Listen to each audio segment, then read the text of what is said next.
Burnin' Down the Ozarks, written by Baron Fist. So grab your coffee, sit back and enjoy the show. Another day, another dollar towards beer money, I thought as I pulled into my company's parking lot. As I walked into the office, I heard the gruff, deep voice of my manager, Jerry, say, "Hey, bub, you're going out of area today." Out of area, meaning I was going to be driving to the middle of nowhere, get maybe one job completed, then have to be back here by sundown. As I was pondering my shitty situation, Jerry walked up to me and slapped me on the back like a mildly alcoholic dad who doesn't know the meaning of too hard and said, "You hear me, Bobby? Yeah, I'm making less money for the good of the company, right?" Jerry's brow furrowed. The sarcasm in my voice was almost beyond his grasp, but eventually he got it. "Listen here, you little ass clown. The company will pay double for your gas. We'll take the drive into account for your bonus and give you free service for your truck. They treat us good if you do good by them." Jerry, a portly, balding, middle-aged middle manager, gave the same speech in the same tone to anyone who had ever complained about doing anything extra. Of course, though, I had to ask him why the heck I had to do it today. "Because Roger," Jerry said, referring to the guy that worked the northernmost tip of our area, "decided that he hated you and called off this morning." "Yeah, but why am I the one who has to take his work?" I asked, mildly surprised of Jerry's own sarcasm. "Because I think you're a limp-dicked asshole who needs to learn him some work ethic. And don't go talking about how you served in the Marines and you worked hard, blah, blah, blah. I fought in the Gulf under General H. Norman Schwarzkopf, and I know hard work. People like you turned the Corps into a bunch of pussies." Jerry, if you didn't notice, was a Marine like myself, but he served the Corps in the time before the pussy generation, as he so eloquently dubbed millennials. But to be honest, he was a warehouse manager, like he is now, while when I was in the Corps, I was busy dodging pissed-off Taliban snipers and IEDs, so screw him. "I know, Jerry. I'm a pussy because I actually wore my body armor. But anywho, before we start a dick-measuring contest, where the hell am I going?" I asked, trying to avoid our normal arguments. Jerry sighed and said, "Out in the Ozarks, near Grand Gap." Grand Gap, literally a post office and a general store smack dab in the middle of a massive forest. The place is on a side road driveway that goes for about 2 miles off of AR-7. The customer needs 2 rooms done and a satellite dish set up, Jerry finished. He sounded like he may have felt bad because he knew how much I hate setting up those dishes. And on top of that, the chance of us actually getting a signal for the satellite was little to none. So I'm driving 120 miles out to the mountains so I can tell some backwoods inbred that he can't get his TV because of the trees. I must have been a murderer in a past life, man, I complained. And yes, Jerry, I friggin' know I'll be compensated regardless. A couple of minutes later, I loaded up my truck and started the long trip north into the mountains and away from the safety of familiarity. I knew the drive would take well over an hour and a half on relatively empty roads, so I started to let my mind wander. I'd been with cable, satellites, and more for about 2 years now, and it still amazes me I haven't quit and/or killed myself yet. The hours suck, the pay is subpar, and upper management spends most of their time on their knees sucking off the big cable companies, begging for scraps. Now, you may be asking yourself, how the hell did a combat veteran with access to the GI Bill and 4 years of leadership training end up installing cable in Arkansas? Well, the best way to answer that is instead of taking classes and getting a skilled labor job, I wanted to be a badass. At 18, I only wanted one gig, the infantry. It gives you the ability to act under pressure and learn how to lead men into combat, but when you get out, most jobs want people with applicable skills. So I tried college, a state school filled with former professionals turned professors, expansive libraries brimming with information, companies from all over the world recruiting to get the pick of the best candidates. Oh, and girls, lots and lots of girls. Now, I probably don't have to tell you, but I only paid any attention to the last one. See, when you spend 4 years of your life surrounded by dudes, a plethora of chicks in yoga pants kinda distract you. And seriously, being the only non-bearded, non-vaping alpha male on campus got me laid. A lot.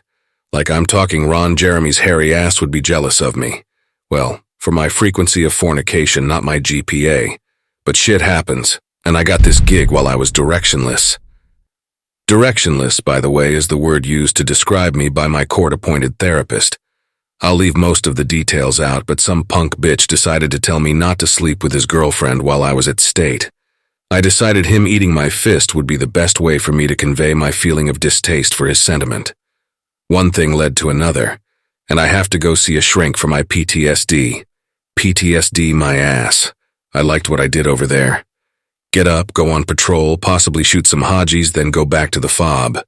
Simple. Now life is complicated. I gotta pay rent, I have to be politically correct, and I can't shoot anyone, even the people who drive slowly in the left fucking lane.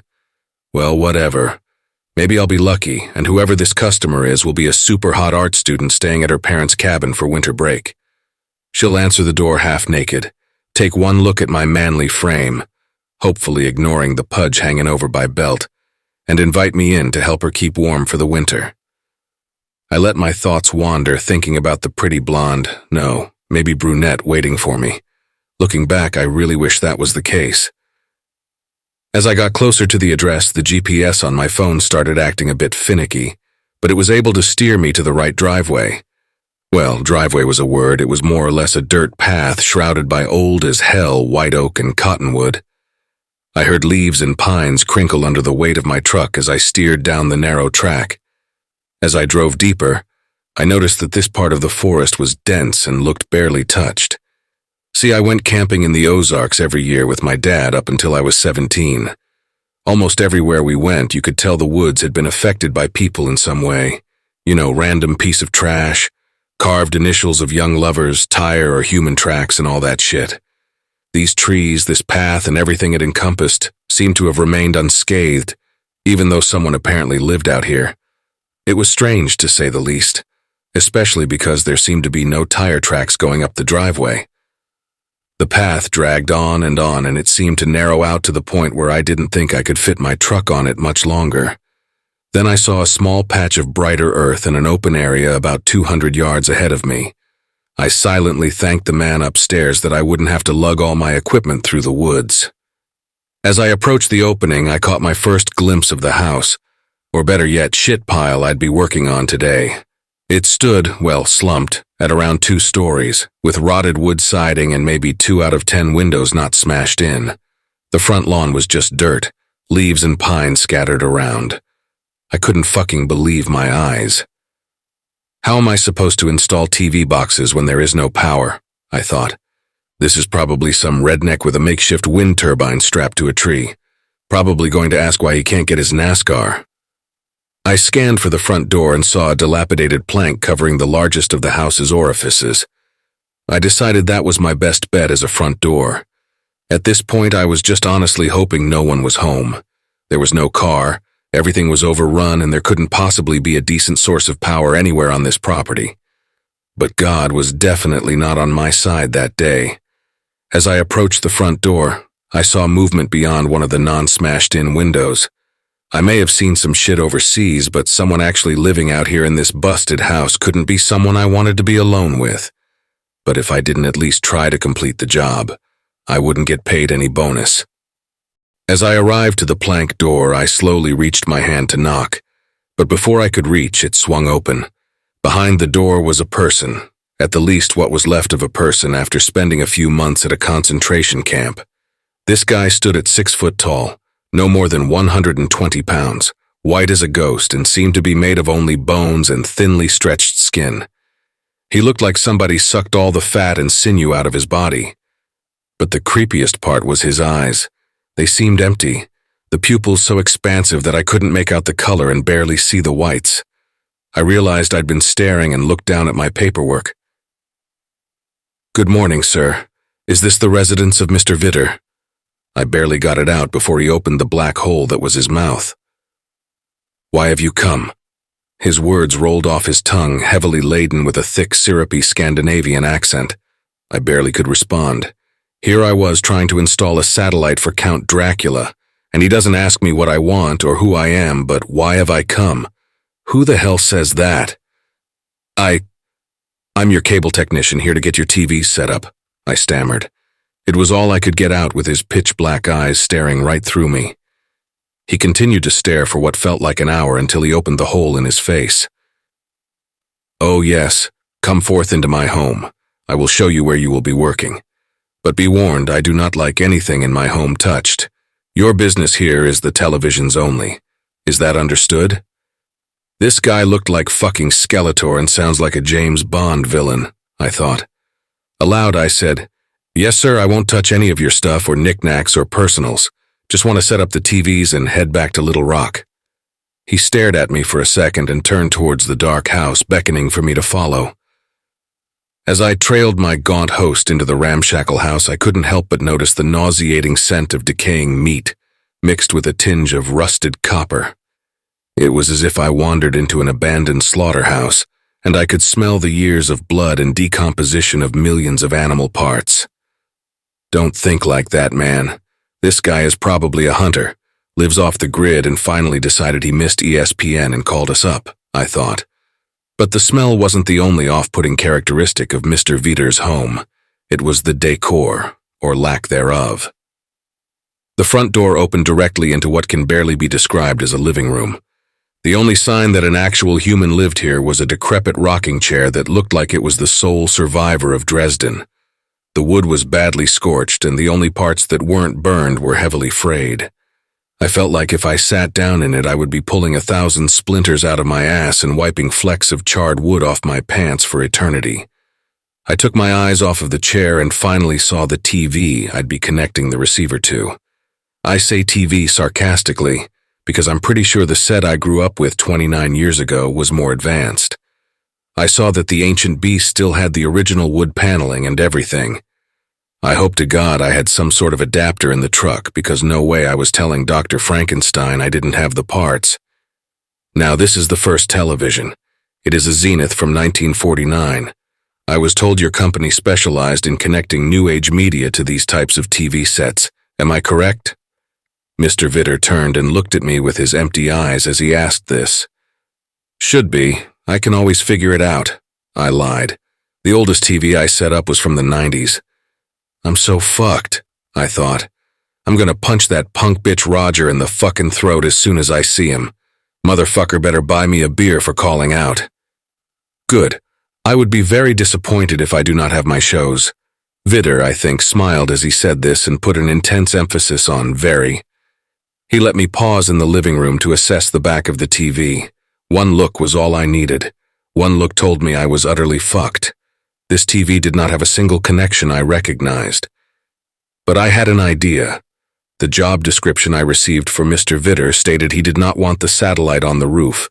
He wanted it on a pole. And from my experiences with these types of mounts, there is a high chance that this guy won't get a signal, or the ground ain't right for a mount. All I had to do was take my satellite reader and pretend there wasn't a trace of a signal. Oh, and I forgot to mention, explain to this guy he wasn't getting his shows until my manager came out and verified. Fuck it. Jerry can die for the company he loves. I'll get over it. As my spirit started to lighten and my mood turned from depressed and terrified to less depressed and slightly hopeful, my customer decided I was staring at his TV for too long. "I will lead you to the next TV. Hopefully this next one will not take too long for you to study." He sounded pissed, so I gave him the go-ahead to bring me further into his creepy-ass house. So I saw the power outlet behind the TV, but no power lines to the house. Is there a generator connected somewhere? I had to ask, because I didn't hear the loud hum of a generator, nor did I see any sign of power being run to the house. My host turned to look at me with his vacant eyes and hissed, "How my homework should not concern you." As he said this, I could see what little blood this guy had in his body rush to his face. He was angry and seemed barely able to contain it. He turned back around and started heading further and faster towards the back of the house. I was about to apologize as I fought to keep up with him, but something caught my eye.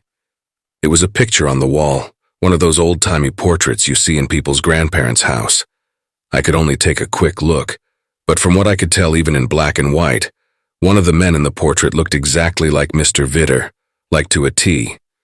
The only difference was the guy in the picture had normal eyes and didn't look so disproportionate. It couldn't be him. This picture had to be from the 1880s or something.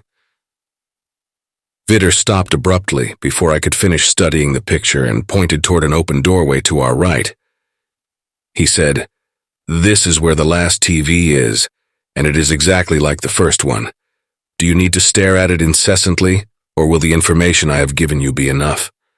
As he asked this, I could literally feel the sarcasm and frustration pouring out of him. What the fuck is this guy's problem? I thought. Then aloud I said with a forced smile, "Just knowing the type and where it is will be enough for me." The weirdo seemed satisfied with my answer and took me a bit further to a back door flanked by 2 more busted-out windows. He opened the door and walked through them to the backyard, which was as equally disheveled as the front. "Okay, sir. I know you want the satellite somewhere in the yard, so I'm going to go ahead and try to find a signal. I'll come knock on the door when I do." He looked at me and said, "I will stay outside. You seem young and I generally do not trust the youth." How the fuck are you supposed to respond to that? I looked over at Mr. Creepy and said, Okay, it's kind of boring, but feel free to watch." No other way to follow someone telling you he doesn't trust you. Well, who could blame him? I was planning on saying there was no signal, even if there was one, and going home. As I started wandering around the yard hitting random buttons on my signal finder to further help my goal of pretending to find a signal, I was able to take in more of my host. His eyes and ugly-ass face kept me from looking at what he was wearing. His clothing looked as worn as he did. His long black coat was covered in Irish pennants, and his white button-up shirt was slathered in old stains. Jesus, this guy's just all sorts of fucked up, I thought. As I was wandering around the yard, I also noticed something else that was a bit suspect. Every 3 to 5 yards or so, there seemed to be little holes recently covered up. It looked like he was planting a garden, or maybe some trees. I would have asked, but he was clearly not much of a conversationalist. After about 10 minutes of drifting around and hitting random buttons, my host's eyes never left me. I decided it was now or never to tell him I had no signal. "Sir, I hate to say this, but due to the trees in the area, I have no line to your provider's satellite. Oh me, the only option would be to remove some of the foliage." I was barely able to finish before the anger flashed in his big dead eyes and the blood rushed to his face again. "You will not touch any of my trees, they are precious to me." As he screamed this, he closed the 10-yard gap between us in 3 steps. "And you will give me my shows." He was so close to me by this point that the lifeless holes on his face were mere centimeters away. Okay, this was my final fucking straw with this goddamn psycho. But alas, I would lose my gig if I blew up on one more customer. I took a deep breath and said in my best customer service voice, "I understand you are upset, sir. I think the best way to resolve the dilemma is to try to get my manager out here." To myself, I thought, fuck Jerry. Let's see how tough his old corpse is when he meets this crazy motherfucker. As I said this, Vitter seemed to settle down and the blood stopped pooling in his face. "Very well, but you must know I care very deeply about my forest. You mustn't harm it in any way," he said, still containing a hint of his anger. "What needs to be done next?" "Well, I need to go get the proper forms for you to sign, then we can go ahead and call Jerry, my manager. And do not worry about the trees, we won't touch them," I said, trying not to smirk. "Is this Jerry as insolent as you and as uncaring about my forest?" he asked with heavy disdain. I looked up at him, trying with all my might to not look pissed, and said, only slightly sarcastically I might add, "Not at all. He is a perfect gentleman and he loves trees. I mean, the guy has at least 12 in his backyard." Somehow this satisfied the tree-loving psycho. "Okay, well, I'm going to run over to my truck and get the forms. Want me to meet you inside?" I asked, hoping he would say no and that I wouldn't have to go back into that terrifying place. "No, I will be out here waiting." As he said this, he seemed to root himself on the spot he was standing, like his trees, and remained unmoving. I took this as my sign to get the fuck back to my truck and get Jerry's fat ass out here. Not wanting to go through that horror show of a house, I took the long way around the side and back to the safety of my waiting truck. As I passed the side of the house, I saw something that caught my eye. A massive painting was hung on the wall, possibly being the only object not completely dilapidated, but still very creepy. The painting was of a massive tree, but it looked like all the branches ended with a human head with no eyes and dripping out blood. But the trunk of the tree decided it had to outdo the branches in the most fucked up contest ever. The trunk was shaped like a man whose legs were firmly rooted into the ground, its body straight as an arrow and its arms held high in the air, turning into the aforementioned branches. But the face of the trunk man took the cake for the macabre challenge.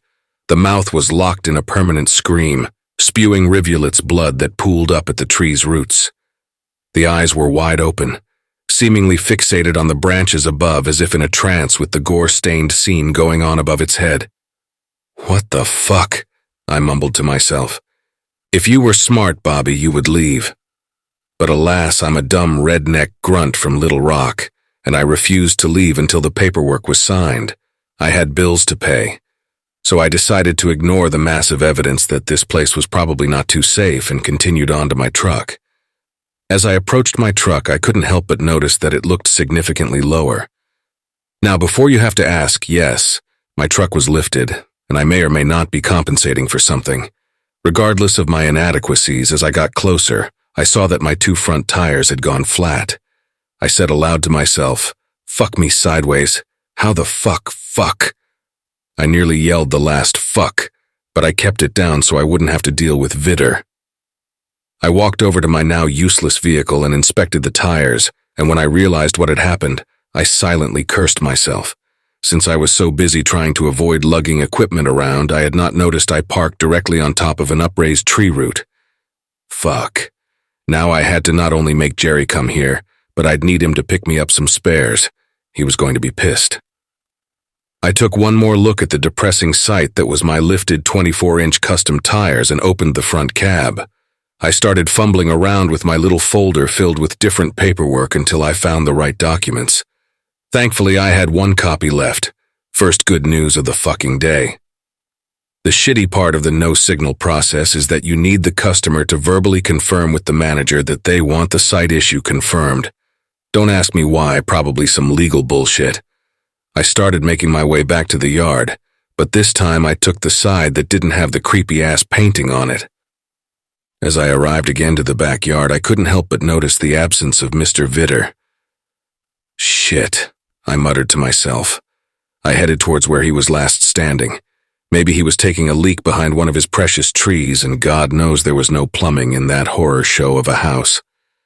I made my way towards the end of the yard, carefully avoiding the little mounds, and started scanning the tree line. After about 30 seconds, I started to turn away and make the walk to the front door, hoping that he didn't want me to come inside. But as I was turning, I caught a glimpse of something black billowing about 100 yards away in the woods. I moved in a bit closer and further away from the house and could sort of make out the object. It was Vitter's jacket.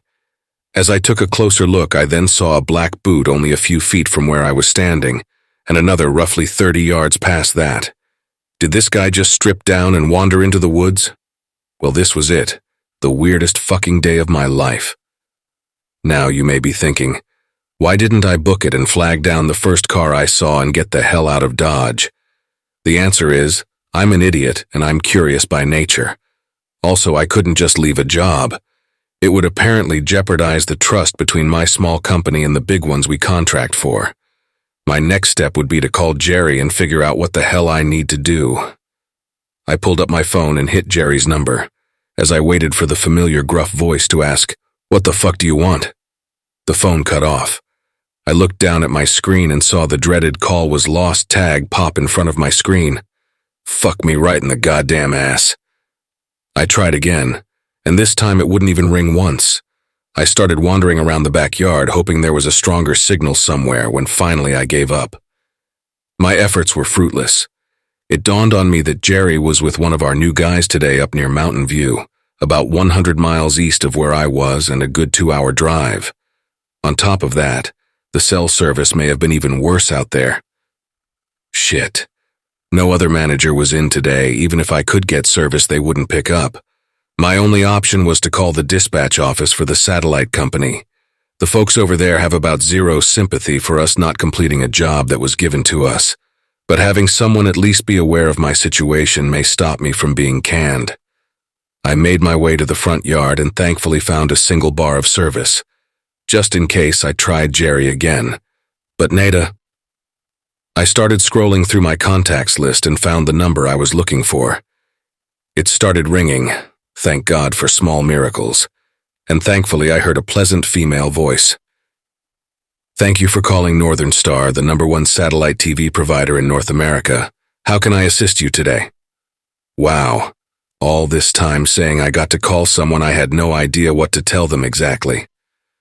Hi, I'm a contractor out of Little Rock, and I have a bit of an issue with my current appointment.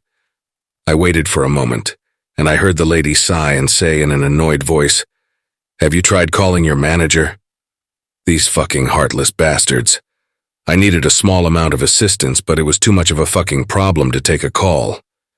SOP dictates you speak to your manager before calling us. I've heard 150 times. I wanted to say, "Well, you bitch, he has no service. I barely got this call going." But instead, I tried a more diplomatic approach.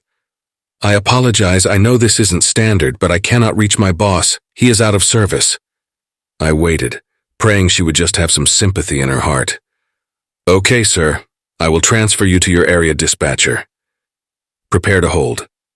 And like that, I was sitting there in the middle of nowhere listening to the soft melodies of Loggins and Messina while I waiting for my dispatcher.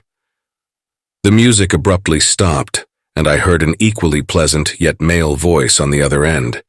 "This is Jack. Heard you got a problem out there in Little Rock." Thank God this guy wasn't a dick. "Hey Jack, I got some weird stuff going on out here and I'm definitely nowhere near Little Rock. I'm in the Ozarks, deep down in some backwoods stuck with an MIA customer," I blurted out. "Oh shit, the job number, here it is, 306742. I heard Jack typing away at his keyboard, and a few mouse clicks later he said, "Okay, Mr. Vitter. Oh yeah, he is totally out of your work area. How'd you end up out there?" "Fucking call out, man," I said, realizing these phone calls may be monitored and I should ease up on the cussing. "Okay, so you said he is MIA? Like he isn't home?" "No, Jack, I went to my truck to grab some stuff, and I came back and this guy was just gone. The weirdest part, though, I saw a trail of his clothes leading out into the forest." "Like, his clothes?" "Yeah, man, his clothes. From what I could see, it was his jacket and both his boots." Even I was starting to think this was made up. There was no way this guy believed me. "Welp, I'm looking through all my notes here and there is not a single SOP explaining what to do if a customer wanders off into the woods, but I am pulling up some satellite images of the area, and I do see a small pond formation about half a kilometer from his house. Maybe he went swimming." As he said this, I could hear him stifling his laughter. "Look, I know this sounds crazy, but there is a whole bunch of creepy-ass stuff going on around here. The guy is terrifying looking. The house is barren except for an almost 70-year-old Zenith and a ratty-ass rocking chair, and not to mention the painting," I replied, hearing the frustration in my own voice. "Painting?" Jack asked, either moved by my tirade or trying to avoid a confrontation with a crazy person. I couldn't tell, but he definitely sounded less lighthearted. After he asked this, I gave him a brief description of the picture I saw, what the guy looked like, and even the weird little mounds, and for a fleeting moment he was silent. "I don't know how to tell you this, but as long as he wasn't a danger to you or under the influence of alcohol, you're going to need the paperwork signed," Jack stated matter-of-factly. But to me, that would be absurd. This whole situation sounds crazier than a group of shithouse rats, and I think you should just call it a day. I mean, I wouldn't want to be there, and I'm sure your company would let it slide if you said you felt uncomfortable. I liked this guy. He didn't just state the guidelines and hang up. He reacted in a logical manner and said something a non-office drone would say. Never thought I would meet a company man who thinks like an actual person. Well, I'd say that solution would cover the rest of my problems, but I got another issue. My 2 front tires are blown and I only got 1 spare, I said, hearing the defeat in my voice. "Don't worry about it. I'll contact a local T." As Jack was about to offer me my salvation from this mess, I heard the high-pitched scream of a woman coming from out in the forest. Last time I heard a scream like that, some civvy in Afghanistan found her kid torn to shreds by an IED. "Bobby, you all right? What was that?" I could hear Jack, but my senses were dialed up to 10 and I could feel goose flesh forming on my skin. "Bobby, did you hear me? What the fuck was that?" Jack asked again, but this time I answered. "Some lady screaming bloody murder right in the goddamn direction that weirdo walked in," I whispered, trying to keep myself unnoticeable. "Jack, my mind's telling me to run down this driveway and don't look back. But if I leave some woman out here to some horrible fate, I'll hate myself for it." "Bobby, everything about this place sounds horrifying, but that had to be a neighbor or something." I cut Jack short. "Man, you got the sad images. There ain't a single fucking person around except for Crazy Eyes out there. He hadn't upstairs, could have been keeping a chick up there for all we know. And the minute I left, he grabbed her and took her to the woods too." I couldn't finish the sentence. I was already all nerves, and thinking of someone getting killed or worse out there might have put me over the edge. "Jack, by the time the cops get out here, if someone's getting hurt, I think I need to go out there." I couldn't hear Jack on the other end. He was contemplating what I said. "If you're dead set on wandering off into the woods and confronting whatever is out there, go grab your Bluetooth and bring me along for the ride. I'll try to call the local PD on the other line," Jack said. I honestly thought he would at least try to stop me. "Okay, Jack, I will. Let me just get some stuff from my truck," I responded, thankful I wouldn't be fully alone. I made my way again to my truck and reached under the seat to grab my piece. Call me a bandwagoner, but I do love me a Glock. I put the gun in the front seat and put my Bluetooth in my ear. "Jack, you hear me?" I asked. Those Bluetooth earpieces were finicky at best, and I didn't want to lose my only companion. "Yeah, I got you. Are sure you want to do this?" Now he's asking. "Yeah, man. Some poor lady might be getting hurt out there. It's my civic fucking duty," I said, trying not to reveal how terrified I was. I grabbed a magazine from the toolbox and started pushing .40 caliber rounds into it. I slammed that bad boy in the pistol and pulled the slide back with an audible click. "Do you have a gun?" Jack asked hesitantly. "You bet your sweet ass I do. I'm in Arkansas and we actually have the right to defend ourselves out here." "I'm not judging. Just glad you have some protection. I mean, SOP dictates I have you fired, but the situation seems to call for a gun." "Thanks, Jack." A hint of a smile formed on my face as a question came to my mind. "Jack?" "Yeah?" "Are you in a cubicle right now?" I asked, thinking of the irony of a guy wrapped up in his pre-death coffin listening to me embark on an adventure or quite possibly my untimely demise. "That's really what you're going to ask me? Not like, 'Hey Jack, can you call the cops?' Or, 'Hey Jack, can you convince me not to walk into the scary woods towards a screaming person?' Or, 'Why are you condoning this, Jack?'" he blurted out, sounding a bit exasperated. "I can answer the last. I spent 8 years in the Army and my old lady wanted me to take a desk job when we had a kid. Now I'm stuck rotting away in a desk hoping for just a taste of something interesting." I felt for the guy. I mean, I'd rather be in a temperature-controlled office building not worrying about monsters or whatever the fuck was out there, but still I'd probably rather die than have to make small talk with a bunch of office drones every day, so I guess I was on the fence about who had it worse. "Oh, and no, I'm actually in management. Just took over for one of my guys who is sick. So I'm not in a cubicle, you prick. I'm in my own office. I have a window," Jack said triumphantly. I couldn't help but laugh a little. Looked like this guy got screwed by a call-out too. The walk from my truck to the edge of the forest was less than a football field, but every step felt like a mile. I could feel my heart beating in my throat and my stomach was turning to knots. The perspiration on my forehead started to drip into my eyes as I made my way towards the tree line. I decided that maybe talking while I still could would alleviate some of the fear that was building up. I wiped the sweat away from my eyes as I said the first thing that came to my mind. "So Jack, what did you do in the Army?" I heard a sigh on the other end of the line and then, after OCS, I went straight to job training in civil affairs, then airborne, then air assault, and lastly Ranger School. After 4 years, I made captain, went to PSYOPs, and transferred over to 1st Special Forces Command.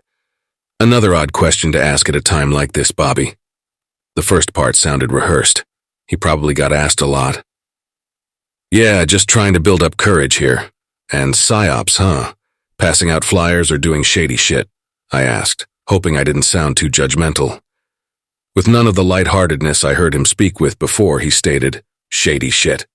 All my experiences with anyone, even support personnel in Special Forces, was generally negative. They were always trying to be mysterious and act like whatever they did was secretive or clandestine. In reality, there was probably a 23-year-old NSA intern with a pimpled face and thick-rimmed glasses that had more security clearance than these super soldiers. But I liked Jack, and I know PSYOPs guys probably really do some weird shit besides yelling at Taliban on a loudspeaker, so I'd give him the benefit of a doubt. But I definitely passed out my fair share of flyers on my first tour with PSYOPs, Jack continued with a hint of a laugh. You seem to know a thing or two about the military. You serve? Yeah, man. USMC 0311, I said with gusto. I heard another sigh, and Jack stated, well, if you survive, I'll buy you dinner. Gallon of glue and a brand new box of Crayolas sound good to you? I let out a laugh, some of the fear assuaged, and said lightheartedly, fuck you. Not my best comeback, but I had just reached the edge of the forest and the humor I felt moments ago dissipated and was replaced by that stomach-knotting fear. All right, Jack, I just made it to the... Again, another ear-piercing scream came from farther into the woods, but unlike the last, this one didn't finish. It seemed to be cut off at the last second. It was go time, and I started running full tilt into the unknown. Bobby, quit running. Whatever is out there is going to hear you coming. And besides, whoever was screaming doesn't sound like they made it, Jack whispered in my ear. See, that's the difference between a guy like me and a guy like Jack. I think tactically and in the short term, Jack, obviously a strategy thinker, decided that there was no point risking me or our chance to stop whatever was out there for someone who was probably dead. Fuck it, though. Maybe this girl was hot, and if she wasn't too jacked up, I might get a blowy out of this. I don't hear you slowing down, Bobby. Yeah, that's because I'm a crayon-eating Marine and I want to kick some... Another scream followed by, help me, please, some...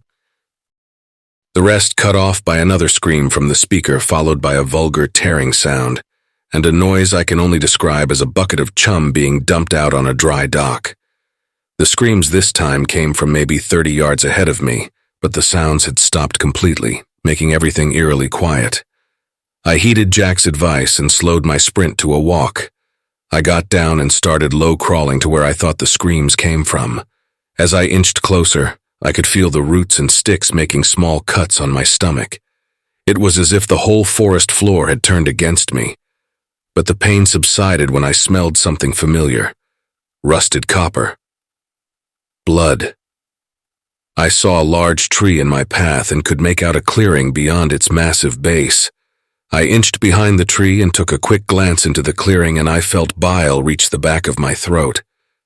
Vitter had his back to me as he was lifting up an axe and bringing it down on the body of a rather rotund and definitely dead woman. I guess you're never too fat to be kidnapped. Thwack, thwack, thwack. He kept bringing the axe down over and over again on this lady's already decimated corpse, blood misting and squirting out of her newly opened orifices. I also caught a glimpse of what had made the splattering chum noise.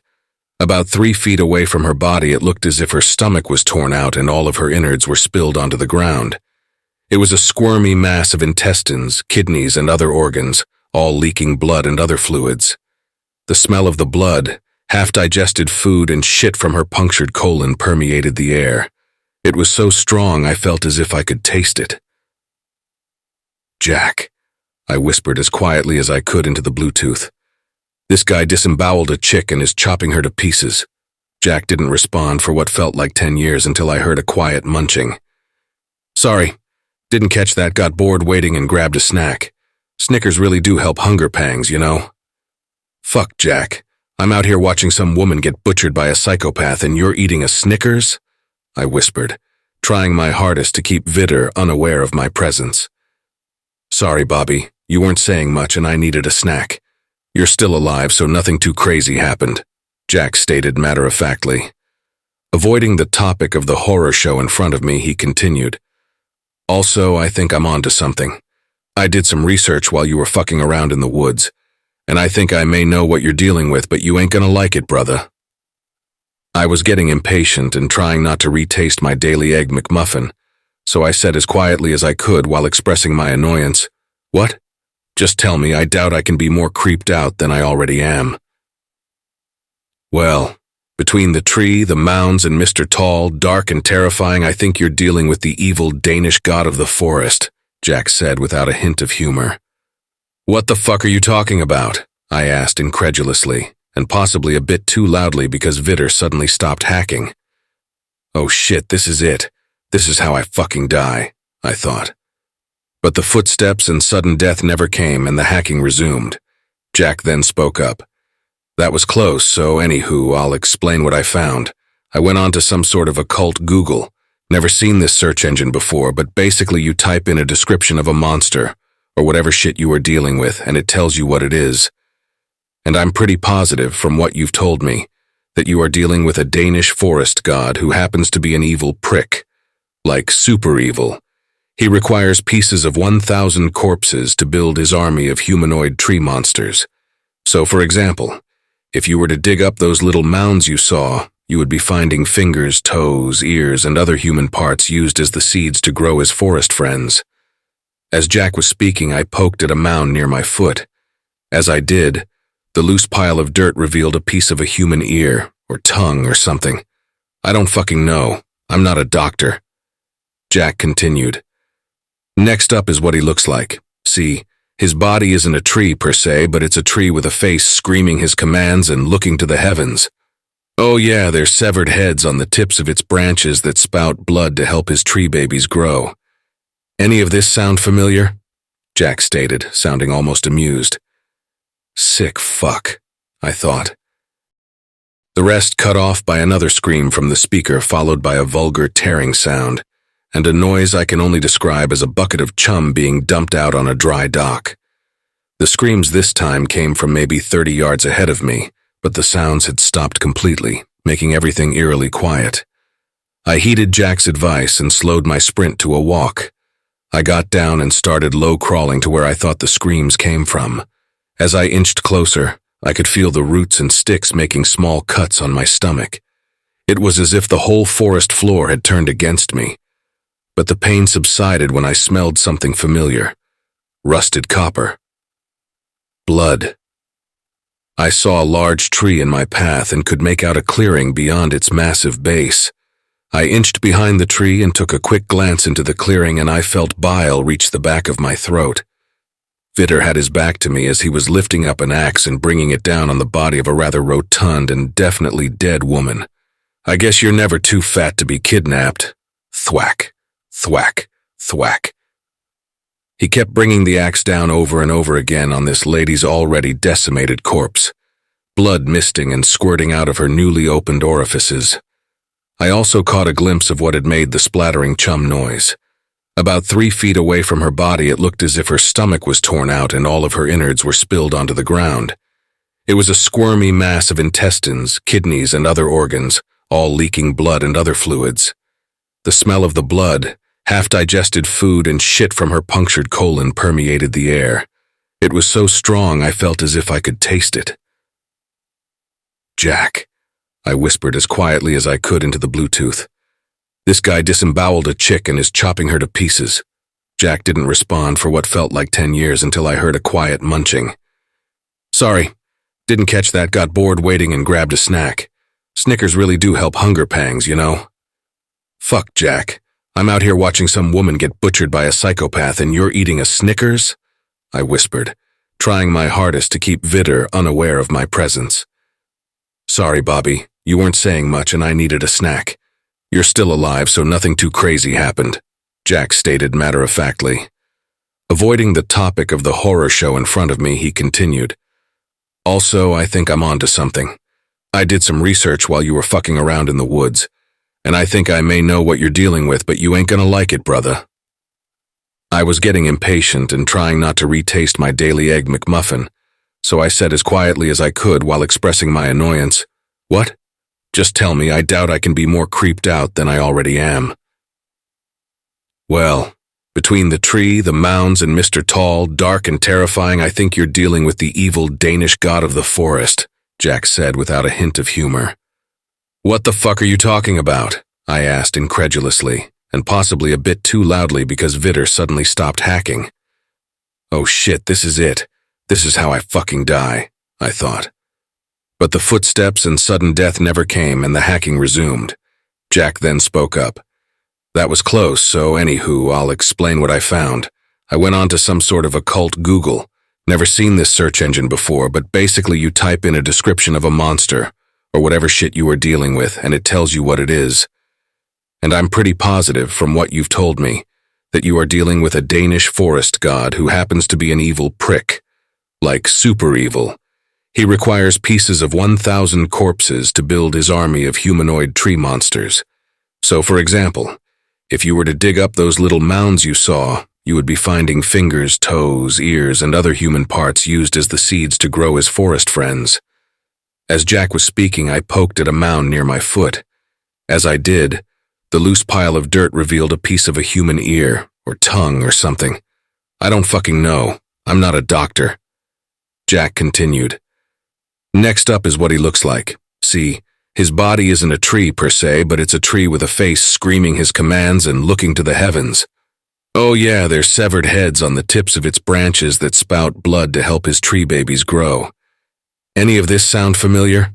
Jack stated, sounding almost amused. Sick fuck, I thought. Aloud I whispered, "So Vitter is some sort of nut serial killer trying to complete his masterpiece of a god he worships?" After asking, I took another peek beyond the tree and saw Vitter bend over and pick up the lady's head. He then walked over to the other side of the clearing and pulled out a massive ladder while balancing the blood-soaked head under his arm. Every time I looked out from my little cover, it seemed as if there was more and more blood. I would say it was just from that chick's cut-open body, but it seemed as if the whole clearing was covered in fresh, undisturbed pools of blood. And that's when I realized that I had hidden behind the wrong fucking tree. I looked up and saw the backs of hundreds of severed heads. If I didn't see that painting, I would have thought they looked like coconuts, but I knew better. And as to solidify that what I was seeing was real, a huge glob of blood spewed out of one of the heads and landed in the clearing with an audible splat. So here I was in the middle of the Ozarks, leaning against some crazy effigy of a forgotten god with a psycho no more than 15 feet away from me lugging around a head. This is within the top 5 of the worst positions I have ever been in. Jack then spoke up on the headset. "Hey, so here is something else in case your day wasn't already ruined. Apparently Burstuk, that's the god by the way, has a sidekick that he grants immortality to for their service. The servant is described as being of great height, little girth, and eyes as black as coal. That describes Vitter, right?"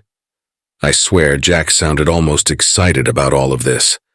I took a quick glimpse into the clearing, and Vitter was failing at his balancing act and trying with great intensity to grasp both the ladder and the head. I took his moment of distraction and slowly made my way back towards where I came from, and to get a safer vantage point.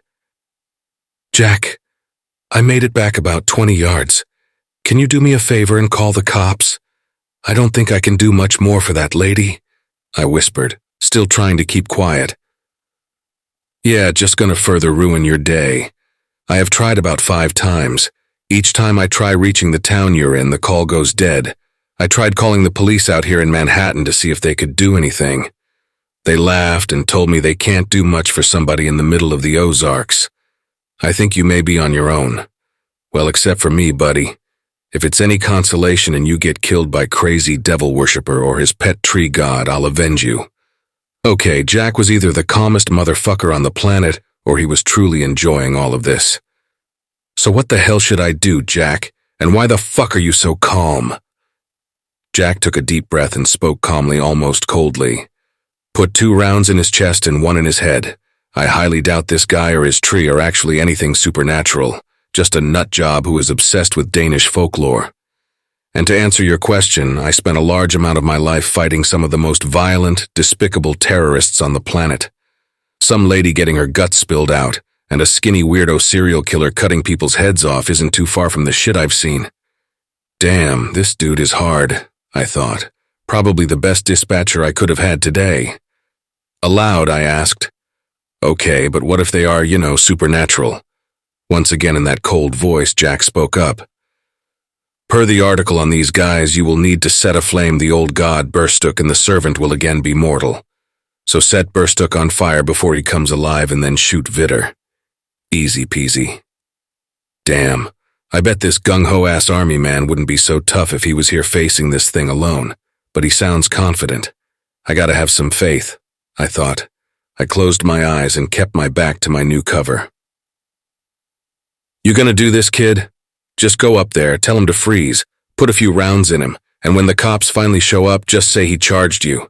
Oh yeah, I should mention this call isn't being monitored and you probably shouldn't mention parts of this conversation happening," Jack said. "Okay, I'm ready to put this asshole down and get the hell out of here," I said, hoping I sounded less terrified than I felt. "You got this, buddy," Jack said, trying to motivate me. I started back towards the clearing with the nightmarish theme and a rotting pile of innards as quietly as I could. As I got closer, I could see Vitter on his ladder, fumbling to place the head on top of a branch. If it wasn't so horrifying to look at, you would think he was an ordinary guy just putzing around his backyard, not a sociopath burying and hanging parts of desecrated corpses.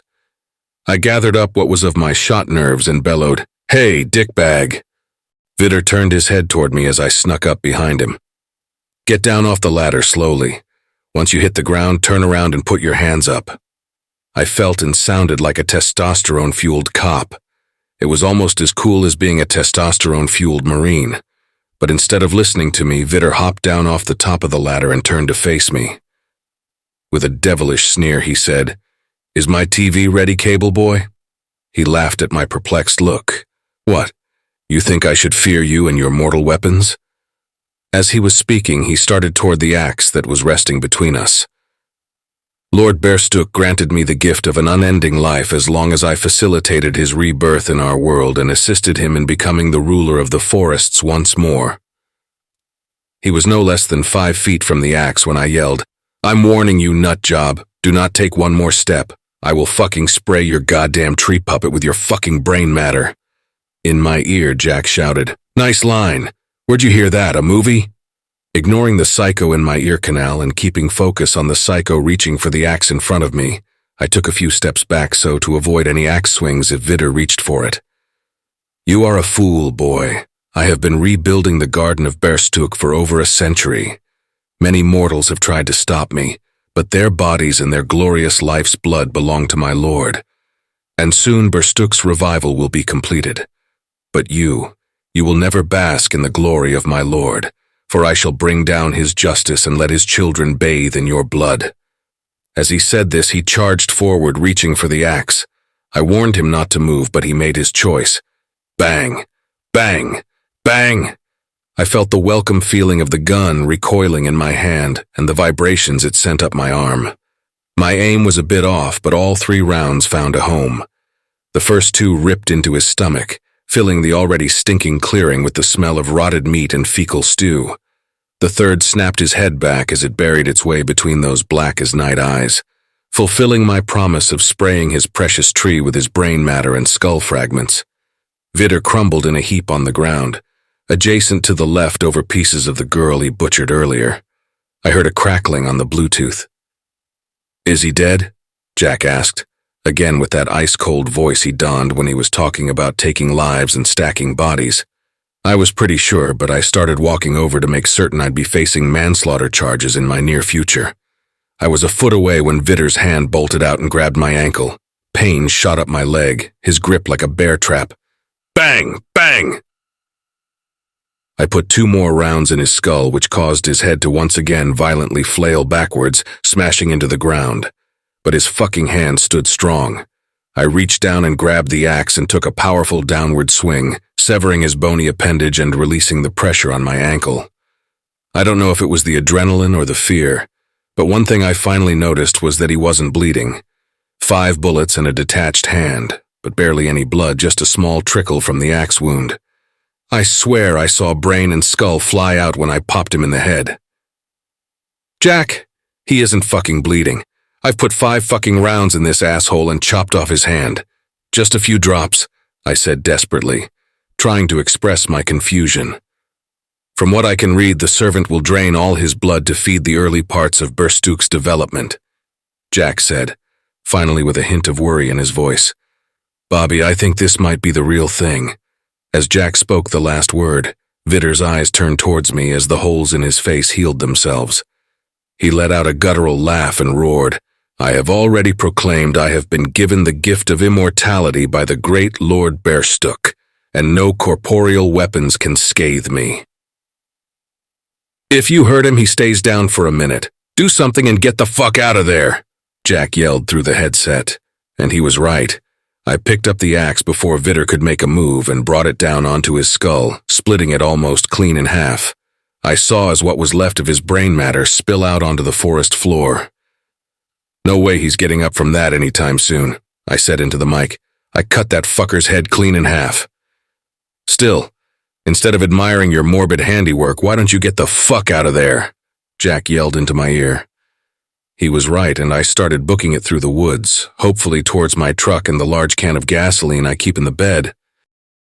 Even though I was at most 200 yards away from my truck, my swollen ankle kept me from getting there quickly.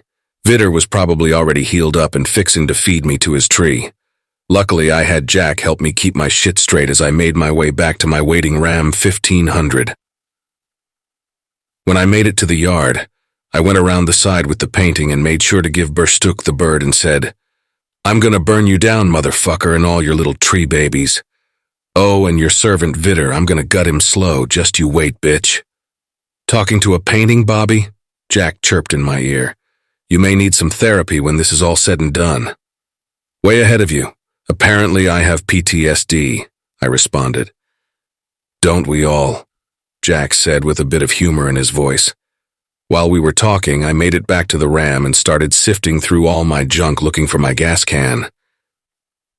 Found it, I said triumphantly, and my lucky lighter is in the dash. Jack, I may not die today. You should set your standards a bit higher, but let's hold off from celebrating until you ice the tree monster and his sidekick, Herd, Jack asked. Herd, I responded, slightly annoyed he wouldn't let me have at least a second to chill. But then I grinned to myself as I pulled out the naked woman-shaped lighter I'd had since I was 18. It was the last birthday gift I got from my pops. Yeah, he was the kind of guy that bought his son a tit-covered lighter that had nipples that glowed in the dark. I loved my pops. All right, Jack, I'm taking the long walk back. Hopefully I don't run into Vitter. If you do, just put a few bullets in him and keep moving, Jack said, back with that frigid voice of his. I started my way back towards that god-awful scene in the woods, doing my best to remain quiet and unseen. The pain in my ankle subsided, or my mind gave up on trying to tell me to lay off it for a while, so I was able to move a bit quicker. My ultimate goal was to get back there and find Vitter still spit open like a piñata. I made it to about 10 feet out when I saw a familiar semi-nude man standing in the clearing, as if he was waiting for me. I guess no luck on him still spilling guts on the dirt. Jack, fuckface is standing again. I'm going to pop a few more rounds in him, maybe hack off a foot. Don't waste any time, man. Who knows how close Burstook is to coming back. Put a round in Vitter's skull and set that fucking tree on fire, Jack commanded. He was right. I charged forward, and before Vitter could react, I placed another round between that little shit's eyes. He crumpled back to the ground, and just for shits and giggles, I grabbed the axe and swung it right back into his skull. I turned around to face the nightmare tree and tried to figure out how to go about burning down this monster. Bobby, from what I can tell, all you gotta do is set the trunk on fire. That should take care of it, Jack instructed from the headset. Also, it says something in the article you should probably hear. Do not speak to the old god, because he can and will bend you to his purpose. So don't talk to the tree. Great. I'm going to get Jedi mind-fucked from a talking tree. Can't wait to tell my shrink. And that's when I first saw this thing's face. It was just like the painting, but more expressive, angrier. I started pouring the gas on the base of the tree trunk, which added another wonderful smell to this already shit and death-filled clearing. As I poured the last of the gas onto Bearstook, he decided then he was going to speak up. "Hello, Robert." His voice sounded like Barry White after a bout of laryngitis. "Why do you attack me? Why have you hurt my faithful servant? We meant you no harm. All we want is to bless the world with my glory." I looked at the old god's face while he was talking, but not once did I see his mouth move. It was as if he was speaking in my mind. "Don't talk to him, Bobby. Just light him up and go home," I thought. Then his voice spoke up again. "Robert, you have accomplished nothing since leaving your warrior class. I can grant you immortality and a life of bliss. New woman every day, your coffers filled with limitless gold and power over all other men. Take my root and drink deeply from my life's blood, and your every desire will be fulfilled." As he said this, a spigot formed on his trunk directly in front of my face. "Jack, the tree is talking," I mumbled. "Don't listen, Bobby," Jack yelled from the headset. "He is just distracting you. He doesn't need 2 slaves. Think about it." As Jack was yelling, I felt myself drawn to the spigot-shaped root protruding from Bearstook's body. "Fight it, Bobby. Don't be a goddamn window licker." For some reason, being accused of licking windows pulled me back to reality, and it was almost too late. Vitter was sneaking up behind me with the same axe I split his skull with twice. At the last second, I dodged his swing by jumping backwards into Bearstook as I felt the axe swipe past my face. As I dodged the attack, I dropped my lighter into a tangle of Bearstook's roots. I was able to lift up my .40 and pull the trigger 4 times, but only 3 rounds came out the barrel. The last got jammed in the chamber. I watched as one of the bullets struck right where his heart should be, but this time Vitter didn't even go down. He stumbled slightly and moved closer, laughing manically the whole time. "Fool! Bearstook is close to being completed, and his power has fueled me to unprecedented strengths. Now be still and I will end this quick," Vitter proclaimed. "Okay, then do me a favor and answer 2 questions and I won't fight anymore," I said in my most defeated voice. Vitter seemed to ignore my request until, "Let him speak, my faithful servant," Bearstook boomed. "His weapon has ceased to be useful and can do us no harm. His begging for life will amuse me." I heard in my ear, "What are you doing? Run, he can't be that fast," Jack begged. Ignoring Jack, I got onto my knees and discreetly grabbed my lighter while feigning injury. "Dying on your knees, how pathetic," Vitter mocked. "Ask your questions and be done with it." I looked Vitter in his dead eyes and asked, "Why would you ever let me distract you?" As I asked Vitter this question, I hit the starter on my pop's old lighter and dove forward as I felt my ass being scorched from the burning gasoline fumes. An unholy scream erupted in my head, causing my ears to ache and my head to spin. "I will tear you limb from limb. I will come back and take your head as my first tro." Bearstook couldn't finish his sentence because the flames reached his face. I saw as the bark that was his flesh charred and burned, the whole while he was screaming in my head. I was able to shake off the shock and turn my attention back to Vitter. Hopefully, he was no longer immortal. He just stood there, staring at his master with tears welling up in his eyes. "Why have you done this? You could have been a part of the great Lord Bearstook, but you have slain him," Vitter cried. "My last act as his servant will be to avenge him and take the life of—" Before I let this asshole finish his sentence, I unjammed my Glock and shot him in the stomach, just so I'd get the chance to watch him die slowly. I looked down at Vitter, and it seemed the spell or whatever it was had begun to wear off, because he looked like he was in pain. His intestines were spilling out of the gaping wound in his gut, and I finally saw the right amount of blood starting to pool in the dirt. In a weak voice, he said, "My whole life, in servitude to my lord, and ended by a low man, a servant." As he spoke, I saw blood trickle out the side of his mouth. I guess a bullet fragment ended up in his lungs. I felt now was the right time to ask my last question. "Oh yeah, Before I forget and before you die, why the fuck did you order satellite TV? I asked, hoping that I would find out why I was out here in the first place. Vitter smiled a bloody smile, looked me in my eyes and said softly, I missed the view. That Raven Simone is a hoot. I thought my opinion of this pathetic shit couldn't get any lower, but when he said the view was the reason my ass was out here, I emptied the rest of my magazine into his skull, spraying his fucking brains for the last time, onto the forest floor. Jack, it's over. The tree is burning up and Vitter emptied his insides on the ground. If it wasn't for you, buddy, I'd never have made it. I owe you a drink, brother, I said into the mic. So, an ancient deity and his undying sycophant killed by an out-of-shape former Marine turned cable technician. Who the hell would have thought? Jack said. I'm glad you're okay, buddy, but looks like the local PD finally noticed. They gave me a holler on the other line and the friggin' chief of police gave me a serious tongue-lashing, yelling about the crazy nut blasting off rounds in the woods. Fuck. I'm about 85% positive I just saved the world, and I'm probably gonna be arrested for murder, I complained. If it makes you feel better, I'll probably get popped for helping your ass out. So wanna be prison roomies? Jack asked with a hint of humor. I grunted in response as I heard the distant sirens. Oh well, at least I won't have to install cable anymore.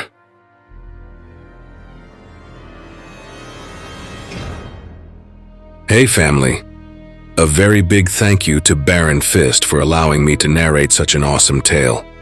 Be sure to check out their Creepypasta fandom profile for more of their awesome works. If you would like to support us and make a donation, I'd be very much appreciative. I do have PayPal and a Buy Me a Coffee account.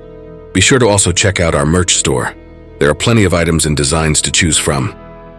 If you enjoyed this video, then why not check out the next one? Here on the right-hand side, you can also follow us. All my socials and all my other links are contained within the Linktree link below. Take care, everyone, and I hope you all have a wonderful and peaceful night. And don't forget, where fear is, happiness is not.